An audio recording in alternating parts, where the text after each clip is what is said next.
हाथों द्वारा इसके निर्माण कार्य का शुभारंभ। बहुत बहुत स्वागत, अभिनंदन और वंदन माननीय प्रधानमंत्री जी।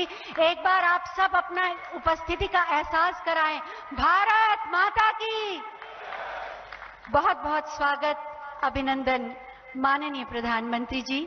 आज के इस कार्यक्रम में मैं सबसे पहले उत्तर प्रदेश को विकास के नए शिखर पर ले जाने वाले और उसे देश का सर्वश्रेष्ठ राज्य बनाने के लिए संकल्पित माननीय मुख्यमंत्री माननीय श्री योगी आदित्यनाथ जी से बहुत ही आदर के साथ अनुरोध करूंगी कि वो माननीय प्रधानमंत्री जी का स्वागत करें आपकी जोरदार तालियों के साथ।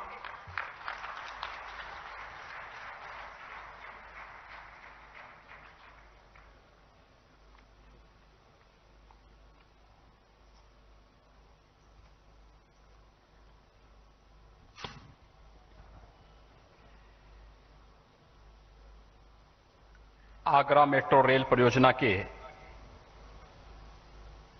निर्माण कार्य के शुभारंभ कार्यक्रम में आज जिनके मार्गदर्शन, प्रेरणा और आशीर्वाद से उत्तर प्रदेश के इस ऐतिहासिक शहर को पब्लिक ट्रांसपोर्ट्स का एक नया स्वरूप मेट्रो के रूप में प्राप्त हो रहा है, इस कार्यक्रम के शुभारंभ के लिए हम सबको अपना मार्गदर्शन देने के लिए उपस्थित देश के यशस्वी प्रधानमंत्री आदरणीय नरेंद्र मोदी जी, प्रदेश की माननीय राज्यपाल श्रीमती आनंदीबेन पटेल जी,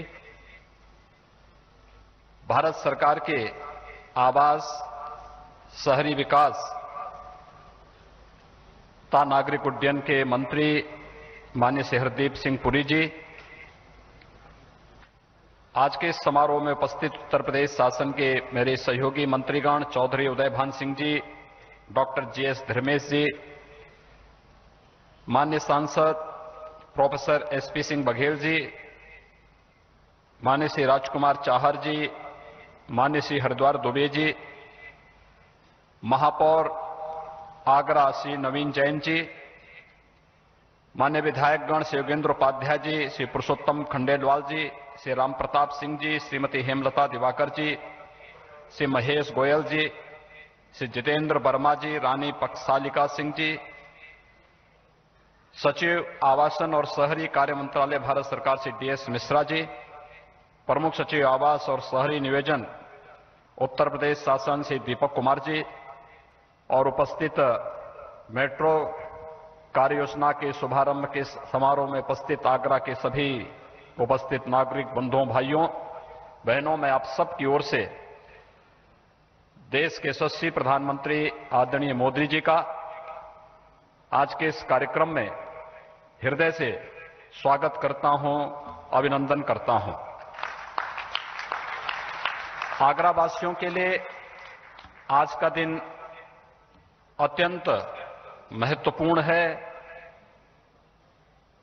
क्योंकि आगरा जैसे ऐतिहासिक सिटी को आज पब्लिक ट्रांसपोर्ट के एक नए युग की ओर आदरणीय प्रधानमंत्री जी इस मेट्रो कॉरपोरेशन के कार्य का शुभारंभ करने के साथ एक नए युग की ओर आगरा और आगरा से जुड़े हुए लोग जाएंगे।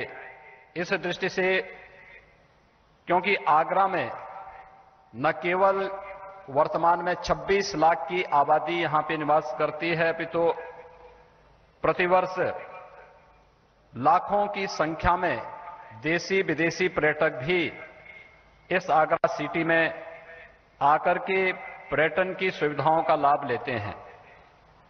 लेकिन आज के समय के अनुरूप आगरा शहर में पर्यावरण के अनुकूल पब्लिक ट्रांसपोर्ट सुविधा का अभाव होने के कारण अक्सर पर्यटन की सुविधाओं को विकसित करने और उसे प्रोत्साहित करने में दिक्कतें आ रही थी। सुप्रीम कोर्ट ने भी कई बार इस पर चिंता व्यक्त की, लेकिन उस सब के बावजूद देश के अंदर बेहतर पब्लिक ट्रांसपोर्ट सिस्टम के लिए, मेट्रो जैसी सुविधाओं के विकास के लिए आदरणीय प्रधानमंत्री जी ने पिछले 6 वर्षों के दौरान देश के अंदर जो प्रयास प्रारंभ किए, आज उसका परिणाम है कि उत्तर प्रदेश जैसे राज्य में भी तेजी के साथ मेट्रो सुविधाओं का व्यापक प्रसार हुआ है। प्रदेश के अंदर गाजियाबाद, नोएडा, ग्रेटर नोएडा, प्रदेश की राजधानी लखनऊ में सफलतापूर्वक मेट्रो के संचालन के साथ ही आदरणीय प्रधानमंत्री जी के द्वारा कानपुर शहर में मेट्रो कार्य के शुभारंभ का जो कार्य प्रारंभ हुआ था, युद्ध स्तर पर मेट्रो का कार्य कानपुर में वर्तमान में चल रहा है। और आज हम सब के लिए सौभाग्य की बात है कि आगरा सिटी में भी मेट्रो कार्य का शुभारंभ आज प्रधानमंत्री जी के कर कमलों से हो रहा है। मैं इस अवसर पर आदरणीय प्रधानमंत्री जी का आगरा वासियों की ओर से, प्रदेशवासियों की ओर से एक बार फिर से हृदय से अभिनंदन करता हूं, स्वागत करता हूं। भाइयों बहनों, आज हम सब के लिए गौरव की बात है कि जहां एक तरफ इस कोरोना कालखंड में देश के अंदर गरीब के लिए, नौजवान के लिए, समाज के प्रत्येक तबके के लिए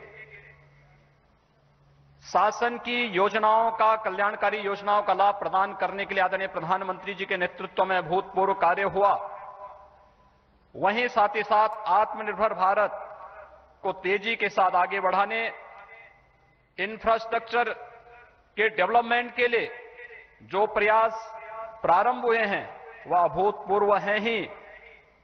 मैं इसके लिए आदरणीय प्रधानमंत्री जी का अभिनंदन करता हूं, लेकिन इसका सबके साथ ही आज हम सबको एक अन्य बहुत अच्छी खुशखबरी हम सब के लिए है कि संयुक्त राष्ट्र व्यापार और विकास सम्मेलन का investment promotion award 2020 invest India को दिए जाने के लिए मैं आदरणीय प्रधानमंत्री जी को हृदय से, प्रदेशवासियों की ओर से बधाई देता हूं।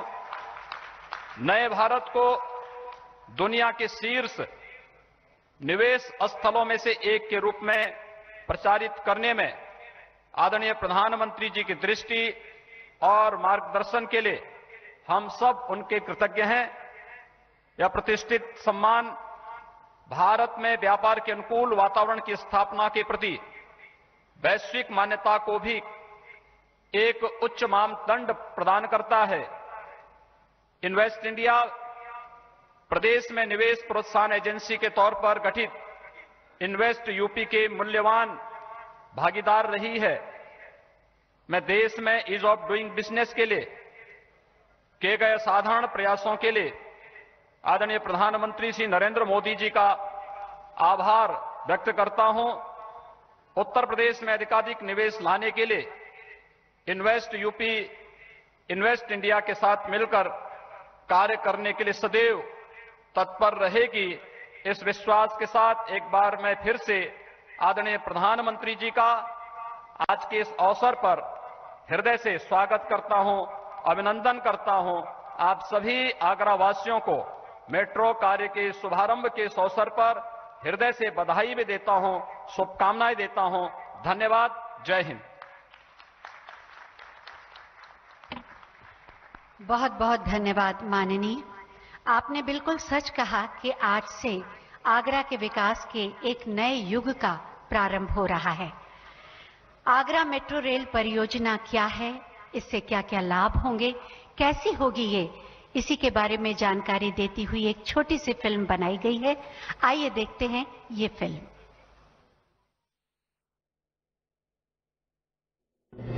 प्रधानमंत्री श्री नरेंद्र मोदी जी के मार्गदर्शन में देश के सबसे अधिक जनसंख्या वाले राज्य उत्तर प्रदेश में किसी अन्य राज्य की तुलना में सबसे ज्यादा शहरों में विश्व स्तरीय मेट्रो सेवा का विस्तार हो रहा है। पिछले 5 वर्षों में लखनऊ, गाजियाबाद, नोएडा और ग्रेटर नोएडा में 83 किलोमीटर मेट्रो संचालन के आरंभ के बाद कानपुर, आगरा और दिल्ली से मेरठ के बीच बन रही देश की पहली RRTS परियोजना के तहत 131 किलोमीटर नए कॉरिडोर्स का निर्माण कार्य प्रारंभ हुआ है। भारत सरकार एवं उत्तर प्रदेश सरकार के संयुक्त स्वामित्व वाली company Uttar Pradesh metro rail corporation ने लखनऊ में 23 किलोमीटर लंबे उत्तर दक्षिण मेट्रो रेल कॉरिडोर का निर्माण रिकॉर्ड समय में पूरा करने का कीर्तिमान स्थापित किया। प्रदेश के प्रमुख औद्योगिक नगर कानपुर में कुल 32.5 किलोमीटर लंबे 2 कॉरिडोर वाली मेट्रो रेल परियोजना पर आईआईटी कानपुर से मोती झील तक 9 किलोमीटर लंबे प्रायोरिटी कॉरिडोर पर निर्माण कार्य भी अत्यंत तीव्र गति से चल रहा है। आगरा में भी अब विश्व स्तरीय मेट्रो सुविधा के लिए निर्माण कार्य शुरू हो रहा है। 26 लाख जनसंख्या के साथ आगरा उत्तर प्रदेश का तीसरा सबसे घनी आबादी वाला शहर है। ये दुनिया भर के पर्यटकों और कला प्रेमियों के साथ व्यावसायिक दृष्टि से भी प्रदेश के प्रमुख शहरों में से एक है। 8,379.62 करोड़ रुपए की लागत के साथ आगरा में 29.4 किलोमीटर लंबे 2 मेट्रो कॉरिडोर का निर्माण होगा। पहला कॉरिडोर ताज ईस्ट गेट से सिकंदरा के मध्य निर्मित होगा, जिसकी कुल लंबाई 14 किलोमीटर होगी, जिसमें 6 एलिवेटेड और 7 भूमिगत स्टेशन निर्मित किए जाएंगे। 15.4 किलोमीटर लंबा और 14 स्टेशनों वाला दूसरा कॉरिडोर आगरा कैंट और कालिंदी विहार को आपस में जोड़ेगा। ये कॉरिडोर पूरी तरह एलिवेटेड होगा। देश के 27 शहरों में मेट्रो परियोजनाएं चल रही हैं और वर्ष 2022 तक करीब 1000 किलोमीटर मेट्रो रेल की संरचना देश को समर्पित करने की तैयारी है। आज प्रधानमंत्री नरेंद्र मोदी के कर कमलों द्वारा आगरा मेट्रो परियोजना के निर्माण कार्य का होने जा रहा है शुभारंभ।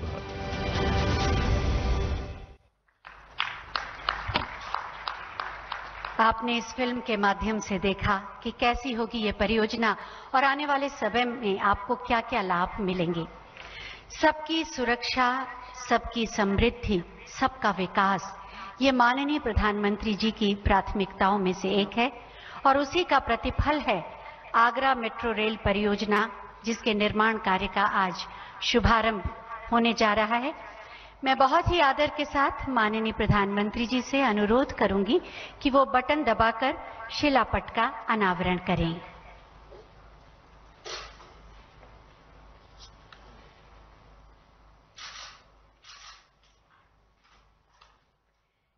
शिलापट का अनावरण आगरा के विकास में एक नए अध्याय का प्रारंभ, सबके सपने साकार होने का आश्वासन। बहुत बहुत धन्यवाद माननीय प्रधानमंत्री जी। जैसा कि आप सब जानते हैं कि विगत वर्ष इस योजना की शुरुआत की गई थी और आज इसके निर्माण कार्य का शुभारंभ किया जाएगा। मैं माननीय प्रधानमंत्री जी से अनुरोध करूंगी कि बटन दबाकर रिग मशीन द्वारा आगरा मेट्रो रेल परियोजना के निर्माण कार्य का शुभारंभ करने की कृपा करें।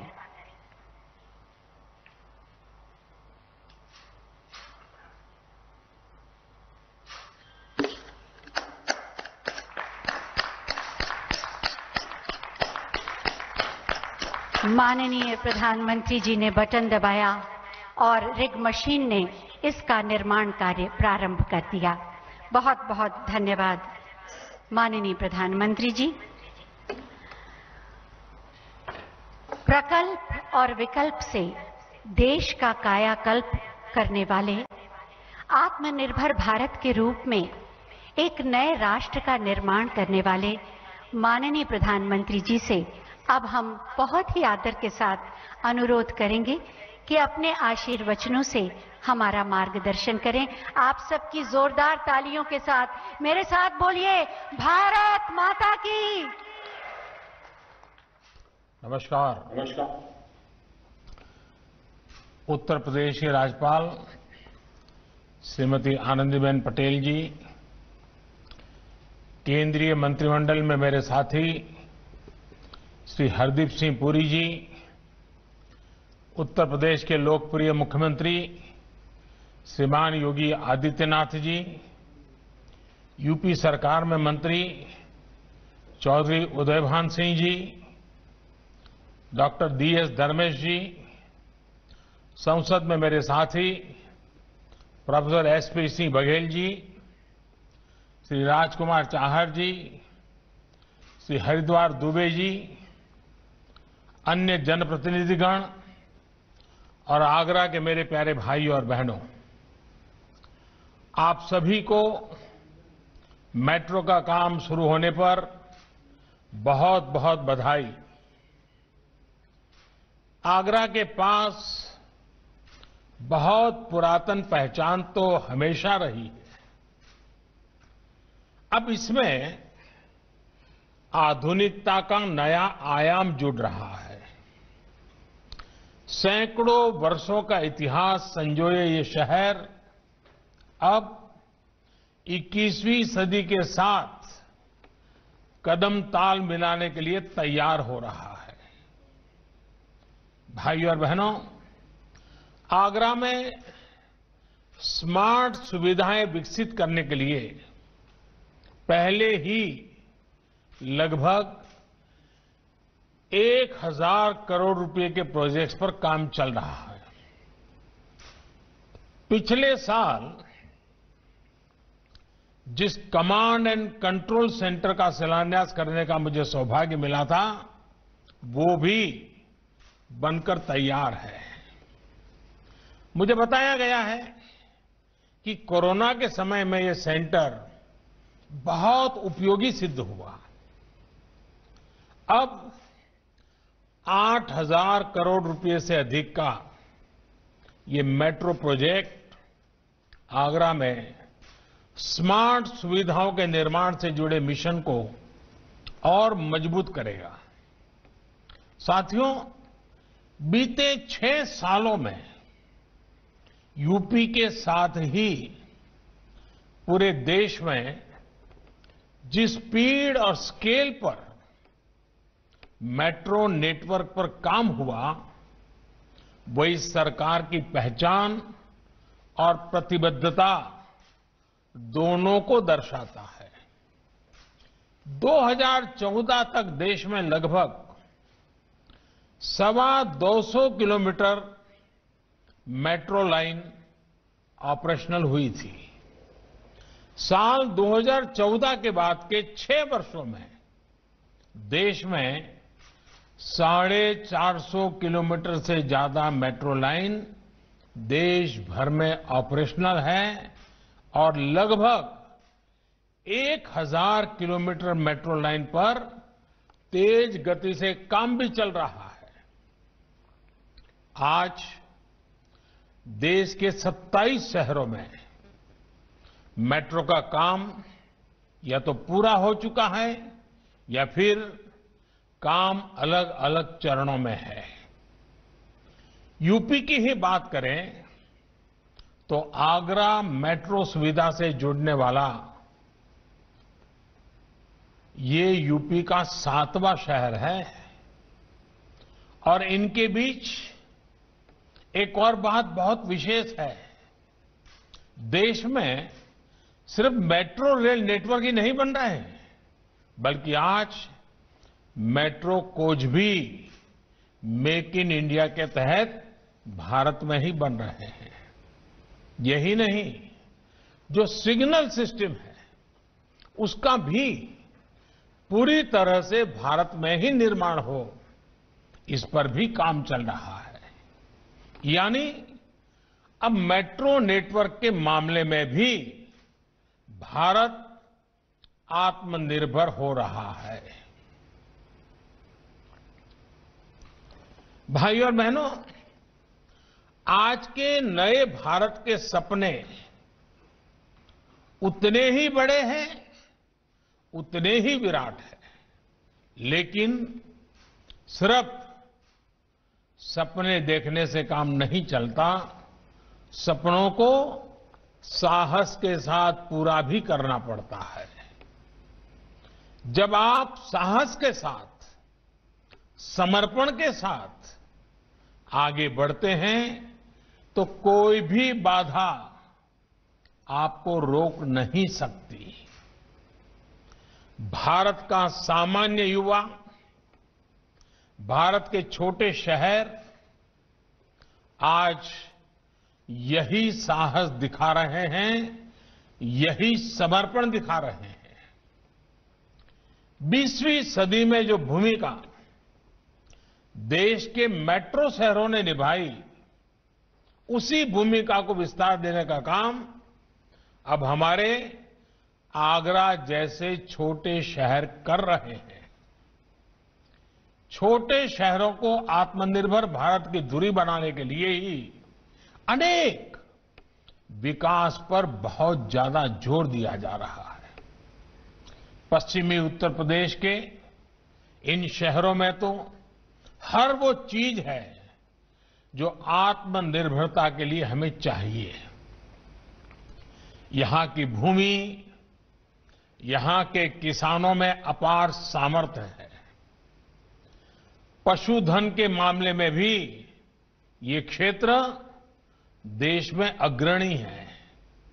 ऐसे में यहां डेयरी और फूड प्रोसेसिंग से जुड़े उद्योग के लिए बहुत संभावनाएं हैं। इसके अलावा ये क्षेत्र सर्विस सेक्टर और मैन्युफैक्चरिंग सेक्टर में भी आगे बढ़ रहा है। साथियों, आधुनिक सुविधाएं मिलने से, आधुनिक कनेक्टिविटी मिलने से पश्चिमी यूपी का यह सामर्थ्य और बढ़ रहा है। देश का पहला rapid rail transport system Meerut से दिल्ली के बीच बन रहा है। दिल्ली मेरठ के बीच 14 लेन का एक्सप्रेस वे भी जल्द ही इस क्षेत्र के लोगों की सेवा देने लगेगा। पश्चिमी उत्तर प्रदेश के अनेक जिलों को जोड़ने वाले गंगा एक्सप्रेस वे को योगी जी की सरकार पहले ही स्वीकृति दे चुकी है। यही नहीं, यूपी में दर्जनों एयरपोर्ट्स को रीजनल कनेक्टिविटी के लिए तैयार किया जा रहा है। इसमें भी अधिकतर पश्चिमी उत्तर प्रदेश में है। ग्रेटर नोएडा के जेवर में आधुनिक विश्व स्तरीय ग्रीनफील्ड एयरपोर्ट से तो इस पूरे क्षेत्र की पहचान पूरी तरह बदलने वाली है। साथियों, देश के इंफ्रास्ट्रक्चर की एक बहुत बड़ी दिक्कत हमेशा से ये रही थी कि नए प्रोजेक्ट्स की घोषणा तो हो जाती थी, लेकिन इसके लिए पैसा कहां से आएगा, इस पर बहुत ध्यान नहीं दिया जाता था। इस वजह से प्रोजेक्ट बरसों तक लटके रहते थे। उनमें काम की रफ्तार बहुत धीमी होती थी, नाम मात्र का काम होता था।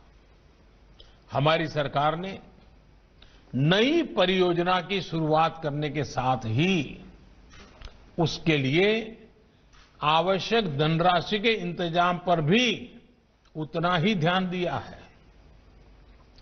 कनेक्टिविटी और आधुनिक इंफ्रास्ट्रक्चर पर जितना आज देश में खर्च किया जा रहा है, उतना पहले कभी नहीं किया गया। अब नेशनल इंफ्रास्ट्रक्चर पाइपलाइन प्रोजेक्ट के तहत 100 लाख करोड़ रुपए से अधिक खर्च करने की भी तैयारी है। Multi modal connectivity infrastructure master plan, उस पर भी काम किया जा रहा है। कोशिश ये है कि देश के इंफ्रास्ट्रक्चर को बेहतर बनाने के लिए पूरी दुनिया से निवेश को आकर्षित किया जाए। इंफ्रास्ट्रक्चर और रियल एस्टेट प्रोजेक्ट्स में इन्वेस्ट में विदेशी निवेश को आसान बनाने के लिए भी हर जरूरी कदम उठाए जा रहे हैं। साथियों, बेहतर इंफ्रास्ट्रक्चर, बेहतर कनेक्टिविटी का सबसे अधिक लाभ हमारे टूरिज्म सेक्टर को होता है। मेरा ये हमेशा से मत रहा है कि टूरिज्म एक ऐसा सेक्टर है जिसमें हर किसी के लिए कमाई के साधन है। कम से कम निवेश में अधिक से अधिक आमदनी टूरिज्म के माध्यम से संभव है। इसी सोच के साथ देश लोकल टूरिज्म के लिए वोकल हो, इसके लिए अनेक स्तरों पर काम चल रहा है।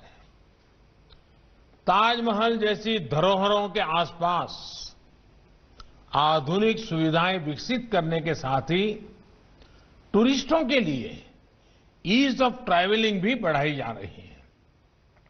सरकार ने न सिर्फ ई वीजा स्कीम में शामिल देशों की संख्या में काफी वृद्धि की है, इसके साथ ही होटल रूम टैरिफ पर टैक्स को भी काफी कम किया है।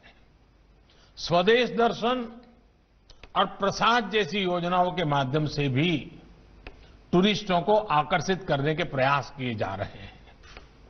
सरकार के प्रयासों से भारत अब ट्रैवल और टूरिज्म कॉम्पिटिटिवनेस इंडेक्स में 34वें नंबर पर आ गया है, जबकि 2013 में भारत इसी इंडेक्स में 65वें नंबर पर रुका पड़ा था। आज वहां से इतनी प्रगति हुई है। मुझे उम्मीद है जैसे जैसे कोरोना की स्थिति सुधरती जा रही है, वैसे ही बहुत जल्द ही टूरिज्म सेक्टर की रौनक भी फिर से लौट आएगी। साथियों, नई सुविधाओं के लिए, नई व्यवस्थाओं के लिए रिफॉर्म्स बहुत जरूरी हैं। हम पिछली शताब्दी के कानून लेकर के अगली शताब्दी का निर्माण नहीं कर सकते। जो कानून पिछली शताब्दी में बहुत उपयोगी हुए, वो अगली शताब्दी के लिए बोझ बन जाते हैं, और इसलिए रिफॉर्म ये लगातार प्रक्रिया होनी चाहिए। लोग अक्सर सवाल पूछते हैं कि पहले की तुलना में अब हो रहे रिफॉर्म्स ज्यादा बेहतर तरीके से काम क्यों करते हैं? पहले की तुलना में अब अलग क्या हो रहा है? कारण बहुत ही सीधा है। पहले रिफॉर्म्स टुकड़ों में होते थे, कुछ सेक्टरों, कुछ विभागों को ध्यान में रख के होते थे। अब एक संपूर्णता की सोच से रिफॉर्म्स किए जा रहे हैं। अब जैसे शहरों के विकास के को ही हम ले लें, शहरों के विकास के लिए हमने 4 स्तरों पर काम किया है। बीते समय से चली आ रही समस्याओं का समाधान हो, जीवन ज्यादा से ज्यादा सुगम हो, ज्यादा से ज्यादा निवेश हो और शहरों की व्यवस्थाओं में आधुनिक टेक्नोलॉजी का उपयोग अधिक हो। भाइयों और बहनों, रियल एस्टेट सेक्टर की क्या स्थिति थी, इससे हम भली भांति परिचित हैं। घर बनाने वालों और घर खरीदारों के बीच भरोसे की एक खाई आ चुकी थी। कुछ गलत नियत वाले लोगों ने पूरे रियल एस्टेट को बदनाम करके रखा था। हमारे मध्यम वर्ग को परेशान करके रखा था। इस परेशानी को दूर करने के लिए रेरा का कानून लाया गया। हाल में कुछ रिपोर्ट जो आई है वो बताती है कि इस कानून के बाद मिडिल क्लास के घर तेजी से पूरे होने शुरू हुए हैं। इसी तरह हमारे शहरों में एक और बड़ी समस्या है, बड़ी संख्या में खाली पड़े घरों की। ये तब है जब बड़ी आबादी को किराए पर घर मिलने में भी परेशानी होती है। इस समस्या को दूर करने के लिए भी एक मॉडल कानून बनाकर राज्यों को दिया जा चुका है। साथियों, शहरों का जीवन आसान बनाने के लिए आधुनिक पब्लिक ट्रांसपोर्ट से लेकर हाउसिंग तक चौतरफा काम चल रहा है। यहां आगरा से ही प्रधानमंत्री आवास योजना की शुरुआत हुई थी। इस योजना के तहत शहरी गरीबों के लिए 1 करोड़ से ज्यादा घर स्वीकृत हो चुके हैं। शहर के मध्यम वर्ग के लिए भी पहली बार घर खरीदने के लिए मदद की जा रही है। अब तक 12.5 लाख से ज्यादा शहरी मध्यम वर्गीय परिवारों को भी घर खरीदने के लिए लगभग 28,000 करोड़ रुपए की मदद दी जा चुकी है। अमृत मिशन के तहत देश के सैकड़ों शहरों में पानी, सीवर जैसे इंफ्रास्ट्रक्चर को अपग्रेड किया जा रहा है। शहरों में सार्वजनिक टॉयलेट्स की बेहतर सुविधाएं हो, वेस्ट मैनेजमेंट की आधुनिक व्यवस्था हो, वेस्ट मैनेजमेंट को प्रायोरिटी देने के तरीके हो, इसके लिए स्थानीय निकायों को मदद दी जा रही है। भाइयों और बहनों, आज शहरी गरीब को मुफ्त इलाज मिल रहा है और मध्यम वर्ग को सस्ती दवाई मिल रही है, सस्ती सर्जरी उपलब्ध कराई जा रही है। सरकार की कोशिशों से बिजली से लेकर मोबाइल फोन तक उस पर खर्च बहुत कम हुआ है। एजुकेशन लोन से लेकर होम लोन तक ब्याज की दरें कम की गई हैं।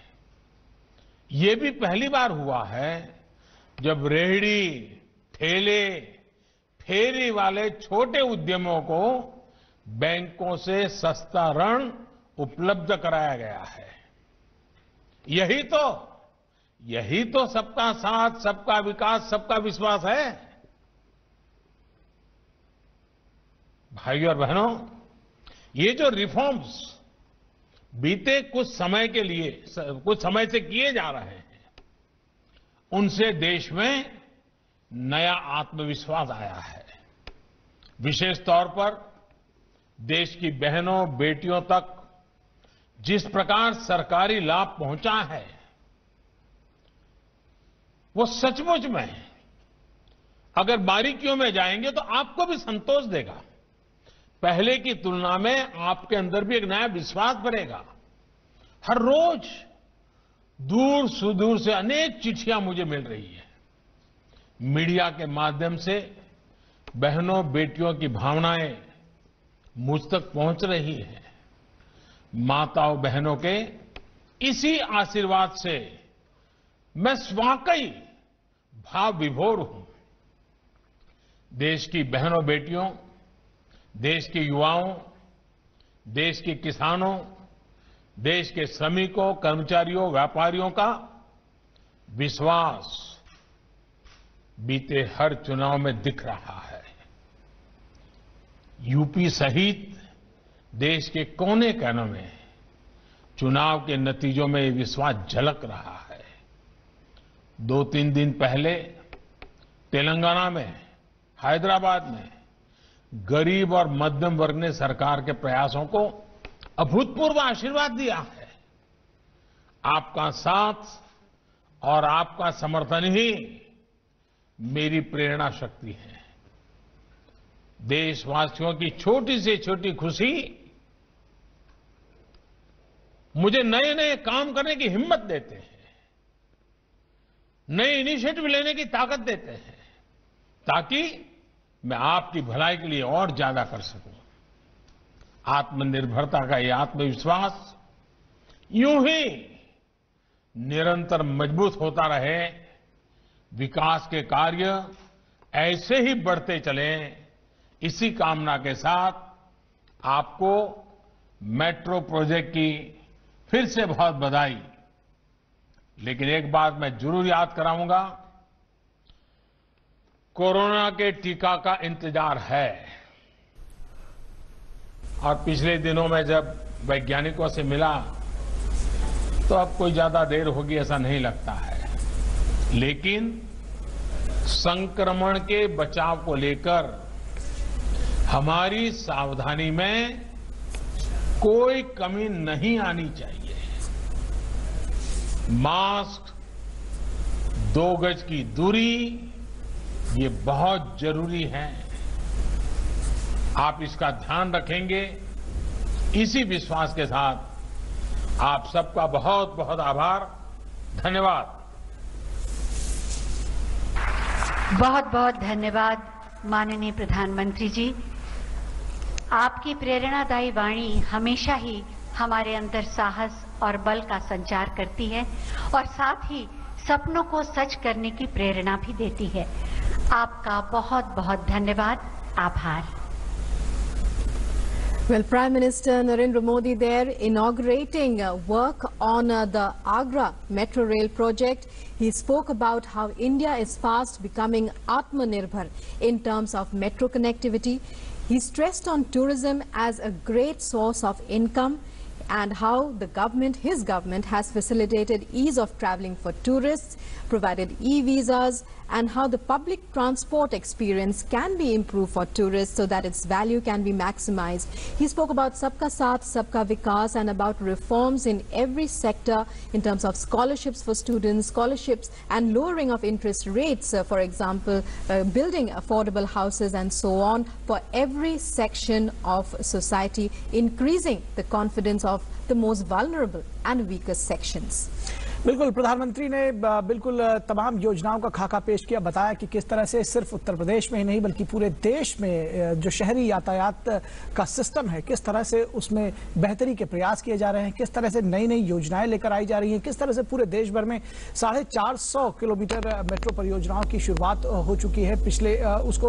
उसके शुरुआत की जा चुकी है 2014 से अब तक। किस तरह से 1000 किलोमीटर मेट्रो रेल की जो परियोजनाएं हैं, जिनकी दूरी जो कवरेज है वो 1000 किलोमीटर का होगा, उसको जल्द ही पूरा कर दिया जाएगा आने वाले वर्षों तक। प्रधानमंत्री ने बताया कि चाहे मेट्रो रेल की बात हो, चाहे वो हाईवेज की बात हो, जेवर एयरपोर्ट का उन्होंने जिक्र किया कि किस तरह से तमाम नए जो सुविधाएं हैं उनको लेकर के आया जा रहा है, किस तरह से सिग्नलिंग सिस्टम का। और उन्होंने साथ साथ इन सबको बताया कि ये सब सारी चीजें आत्मनिर्भर भारत से जोड़ी जा रही हैं। किस तरह से उन्होंने बताया कि मेट्रो कोच भी मेक इन इंडिया के तहत भारत में बन रहे हैं, सिग्नलिंग सिस्टम का निर्माण भारत में हो, उस पर भी कार्य चल रहा है। नए भारत के उन्होंने कहा कि सपने बड़े और विराट हैं, बड़े सपने हैं और सिर्फ सपने देखना नहीं बल्कि साहस और समर्पण के साथ उसे पूरा भी करना है, ये प्रधानमंत्री का कहना था। और उन्होंने कहा कि इसमें सबसे खास बात है कि जो छोटे शहरों के युवा हैं वो इन बड़े सपनों को देख रहे हैं, न सिर्फ सपने देख रहे हैं बल्कि उनको सच कर रहे हैं। जो सपना कुछ समय पहले तक महानगरों के लोग देखते थे वो अब छोटे शहरों के लोग देख रहे हैं और उसको सच कर रहे हैं। ये युवा आत्मनिर्भर की धुरी बन रहे हैं, आत्मनिर्भर भारत की एक धुरी बनने में बन रहे हैं और उसके लिए भी सरकार की तरफ से तमाम प्रयास किए जा रहे हैं। उन्होंने कहा कि ये जो पश्चिमी उत्तर प्रदेश का इलाका है इसमें तमाम सारे संसाधन हैं, तमाम सारी योजनाएं यहाँ पर परवान चढ़ सकती हैं और सबसे खास बात है कि तमाम सारे क्षेत्रों में, चाहे वो सर्विस का क्षेत्र हो, चाहे वो मैन्युफैक्चरिंग का क्षेत्र हो, ये पूरा इलाका उसमें आगे बढ़ रहा है और सरकार का लगातार उसको समर्थन मिल रहा है। उन्होंने कहा कि देश का पहला रैपिड रेल ट्रांसपोर्ट सिस्टम हो, मेरठ से दिल्ली के बीच में बन रहा है। मेरठ से दिल्ली के बीच में 14 लेन का हाईवे बनाया गया है, जेवर एयरपोर्ट को डेवलप किया गया है। इस तरह से तमाम सारी परियोजनाएं यहाँ पर लाई गई हैं। गंगा एक्सप्रेसवे जो परियोजना है वो लेकर आई गई है। तो तमाम सारी परियोजनाएं लेकर आई गई हैं। इसमें एक और खास बात प्रधानमंत्री ने जोड़ी कि पहले जो था वो परियोजनाओं की घोषणा कर दी जाती थी लेकिन उस पर धन का इंतजाम कहां से होगा इस पर ध्यान नहीं दिया जाता था, लेकिन अब परियोजनाओं की घोषणा होती है तो ये बात सोची जाती है कि धन का इंतजाम कहां से होगा, धन किस तरह से आएगा, उसके लिए पूरे फुल प्रूफ अरेंजमेंट्स किए जाते हैं, उसके लिए इंतजामात किए जाते हैं। और यही वजह है कि नेशनल इंफ्रास्ट्रक्चर के प्रोजेक्ट्स पर अब तक 100 लाख करोड़ रुपए खर्च करने की तैयारी है। यानी कि पूरे देश में इंफ्रास्ट्रक्चर डेवलपमेंट में एक आमूल चूल परिवर्तन लेकर आने की एक नए युग की शुरुआत, जो यातायात का जो पूरा सिस्टम है, चाहे वो रेल का यातायात से जुड़ा हो, रोड से जुड़ा हो, एयर से जुड़ा हो, ये सारे इस पूरे सिस्टम में आमूल चूल परिवर्तन करने की तैयारी में है सरकार और लगातार इस क्षेत्र में आत्मनिर्भर बनने की जो तैयारी है वो की जा रही है। उन्होंने कहा कि साथ ही साथ जोड़ा कि टूरिज्म एक ऐसा क्षेत्र है जिसमें कम से कम निवेश के साथ में ज्यादा से ज्यादा मुनाफा कमाया जा सकता है और इस क्षेत्र में लगातार प्रयास भी किया जा रहा है। लोकल टूरिज्म के लिए लोग वोकल हों, इसके लिए प्रयास किए जा रहे हैं। अनेक योजनाओं के जरिए पर्यटन सेक्टर को बढ़ावा दिया जा रहा है। उन्होंने एक और खास बात का जिक्र किया। प्रधानमंत्री ने कहा कि ट्रैवल और टूरिज्म इंडेक्स में भारत 2013 में 65वें नंबर पे था और अब वो ऊपर चढ़कर 34वें नंबर पर हो गया है। तो इससे जो पूरी विकास की जो एक पूरी कहानी है, जो पूरी गाथा है विकास की, उसको बड़े आसानी से समझा जा सकता है। उन्होंने कहा कि नई व्यवस्थाओं के लिए जो रिफॉर्म्स हैं वो बेहद जरूरी हैं, लेकिन साथ ही साथ ये भी जरूरी है कि कानून में भी बदलाव हो। पुरानी शताब्दी के कानूनों के जरिए नए शताब्दी में विकास की बात सोचना बेमानी है, इसलिए इसमें परिवर्तन लेकर आया जा रहा है ताकि जो विकास हो वो आज के आधुनिक युग के साथ में मेल खाता हो, आज की योजनाओं के साथ में मेल खाता हो। उन्होंने कहा कि सेक्टर वाइज नहीं बल्कि संपूर्णता के साथ में रिफॉर्म्स लेकर आए गए हैं। शहरों में सुविधाओं के विकास के लिए आधुनिक तकनीक का इस्तेमाल किया जा रहा है। और साथ ही साथ उन्होंने जब इंफ्रास्ट्रक्चर की बात की तो ये जोड़ा कि पहले रियल एस्टेट को बदनाम किया जा रहा था कि किस तरह से तमाम सारी चीजें उसके साथ जोड़ दी जा रही थी, लेकिन आज का जो मध्यम वर्ग है वो उससे कितना लाभान्वित हुआ है ये एक देखने की बात है। और कितना ही साथ साथ उन्होंने बताया कि जो रेरा का कानून है वो कितना ज्यादा परिवर्तन लेकर आया है, जो मध्यम वर्ग है वो कितना परिवर्तन लेकर के आया है, किस तरह से जो एक अफोर्डेबल हाउसिंग है वो उसके लिए एक जो सपना था, एक अपने घर का जो सपना था वो सच हो सका है। और लगातार उसमें बहुत सारी चीजें जी बिल्कुल all the various yojanas have increased the self-confidence, have increased the confidence of the people, of particularly the most vulnerable sections of society, the most marginalized sections of society, from farmers to laborers. They have reposed faith in his government, he said, and he also referred in this context to the recent victories in Telangana, for example, among other things. Also, as Nikhil mentioned, he referred to other yojanas that have been undertaken, and and said that no sector has been left untouched, and the reforms in every sector have ensured that there is development, there is growth in each of them, and that the benefits of the government, benefits of the country are enjoyed by every section. जी बिल्कुल। तो निश्चित तौर पर प्रधानमंत्री ने reform से जुड़ी हुई तमाम सारी बातें कही। उन्होंने कहा कि इन रिफॉर्म से देश में आत्मनिर्भरता का एक नया संकल्प आया है, देश आत्मनिर्भर हुआ है। प्रधानमंत्री ने, जैसा रुकमा आपने कहा कि ये जोड़ा कि जो हमारी माताएं बहनें हैं उनकी जब तमाम प्रेरणा भरी चिट्ठियां आती हैं, जब उनके समर्थन की बात आती है तो उनके समर्थन से मैं भाव विभोर हूं। और जो ये समर्थन देश के लोगों का मिलता है, चाहे वो चुनावों के जरिए परिलक्षित होता है, चाहे वो दूसरे जरिए परिलक्षित होता है, तो इससे जो है वो उनका विश्वास जो है वो मुझे नई ताकत देता है। Right. Well, it's a big infrastructure problem. Right. A big problem of infrastructure development in the country is that projects were announced, but not much attention was paid on arrangement of funds. That is what the Prime Minister said.